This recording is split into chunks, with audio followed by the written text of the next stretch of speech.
हाँ जी, lecture 1 on engineering mathematics. अगर हम बात करें, लेक्चर 1 है हमारा फोरियर सीरीज पे।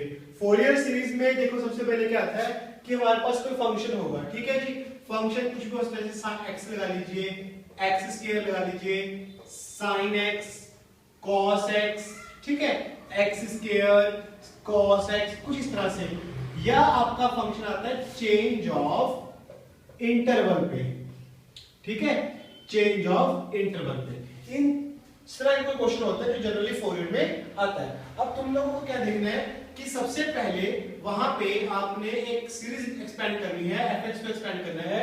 उसका फॉर्मूला है a0/2 plus n1 tend to infinity an cos nx plus n1 tend to infinity bn sin nx, ठीक है।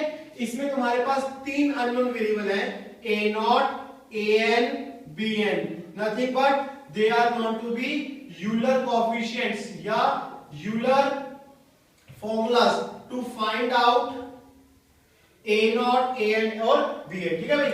ਆਪਾਂ an फाइंड करना है, an ते a0, an ते bn, ये तीन चीजें फाइंड करनी है।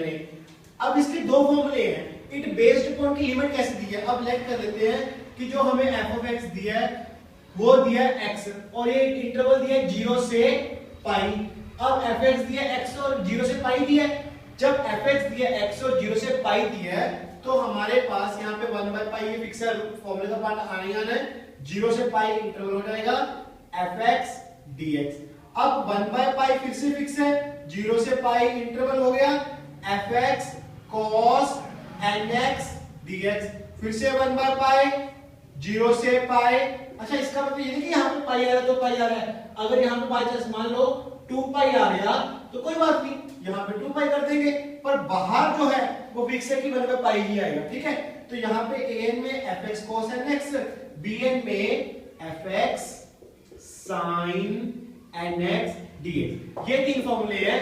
तीनों को अप्लाई करके आप a0, an और bn निकालोगे, उसे उठा के वापस इक्वेशन a में सब्स्टिट्यूट करोगे। उसके बाद n की टर्म्स ओपन करोगे, 1 2 3 4 ऐसे जगह ओपन करते होगे, ये सीरीज एक्सपेंड हो जाएगी, आपका काम हो गया। 5 मार्क्स का क्वेश्चन सीधा सीधा आता है कि हाँ किस तरह से आप किसी भी फोरियर क्वेश्चन को अटेम्प्ट कर सकते हो। इसके लिए तुम्हें कुछ टेक्निक चाहिए, कुछ टिप्स चाहिए। सबसे पहले हमें ये कुछ ट्रिग्नोमेट्री की हम बात करें, फॉर्मूलाज है जो हमें पता होना चाहिए। पहला ट्रिग्नोमेट्रिक है, उसमें देखो ध्यान से, fx is equal to, let's say हम बात करें sin x आ गया। अब अगर sin x को 0 पे चेक करना हो 0, sin को पाई पे चेक करना हो 0, sin को 2 पाई पे चेक करना हो 0, मतलब ये हुआ sin के किसी भी मल्टीपल पे, sin की वैल्यू किसी भी पाई के मल्टीपल पे क्या होगी 0। इसी तरह से अगर sin 2n पाई की लिमिट आ गई तब भी 0। गुड। उसके बाद देख बॉस, अब हम बात करें यहां से sin π/2 पे 1, sin 2n plus 1 π/2, ये भी आपका 1, ठीक है। इसी तरह ऐसे कुछ cos के फॉर्मूले, cos अब 0 पे 1, cos पाई पे -1, cos 2 पाई पे 1, cos n पाई पे -1 की n, cos 2n पाई पे, अब देखो -1 की 2n हो गया, अब -1 की 2 n बाहर, किसी भी -1 की 2 का मतलब कितना होगा 1, 1 की n नथिंग बट 1।